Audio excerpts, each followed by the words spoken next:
I had to study politics and war, so that my child has the freedom to study mathematics and philosophy.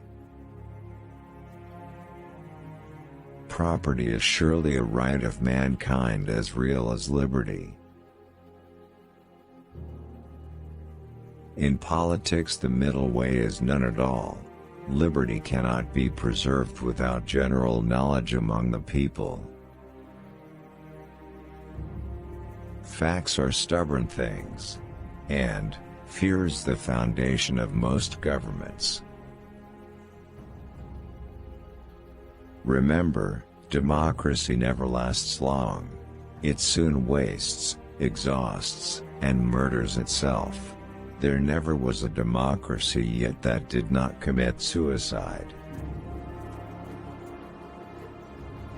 Old minds are like old horses, you must exercise them if you wish to keep them in working order. Power always thinks it has a great soul, and vast views beyond the comprehension of the weak. Great is the guilt of an unnecessary war. If conscience disapproves, the loudest applauses of the world are of little value. Human passions unbridled by morality and religion would break the strongest cords of our Constitution as a whale goes through a net. The longer I live, the more I read, the more patiently I think, and the more anxiously I inquire, the less I seem to know.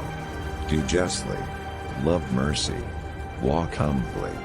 This is enough. The smell of the midnight lamp is very unwholesome. Never defraud yourself of sleep, nor your walk. Friendship is one of the distinguishing glories of man. From this I expect to receive the chief happiness of my future life. Abuse of words has been the great instrument of sophistry and chicanery, of party, faction, and division of society. To believe all men honest is folly. To believe none is something worse. Tyranny can scarcely be practiced upon a virtuous and wise people. No man is entirely free from weakness and imperfection in this life. Facts are stubborn things, and whatever may be our wishes, our inclinations, or the dictates of our passion, they cannot alter the state of facts and evidence. To be good, and to do good, is all we have to do. Move or die is the language of our Maker and the constitution of our bodies. Always stand on principle, even if you stand alone. Without religion, this world would be something not fit to be mentioned in polite company. I mean hell. Power always sincerely, conscientiously, de très bonne foi, believes itself right. Power always thinks it has a great soul and best views, beyond the comprehension of the weak. The consequences arising from the continual accumulation of public debts in other countries ought to admonish us to be careful to prevent their growth in our own.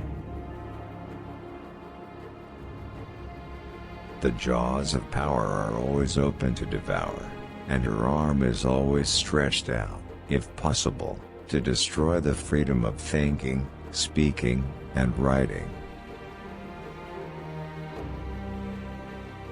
Abuse of words has been the great instrument of sophistry and chicanery, of party, faction, and division of society. Laws for the liberal education of youth, especially of the lower class of people, are so extremely wise and useful, that, to a humane and generous mind, no expense for this purpose would be thought extravagant. The prospect is chilling, on every side. Gloomy, dark, melancholy, and dispiriting. When and where will the light spring up? The only maxim of a free government ought to be to trust no man living with power to endanger the public liberty. While all other sciences have advanced, that of government is at a stand, little better understood, little better practiced now than 3,000 or 4,000 years ago. Our obligations to our country never stop, but, with our lives. Thanks to God, that He gave me stubbornness when I know I am right.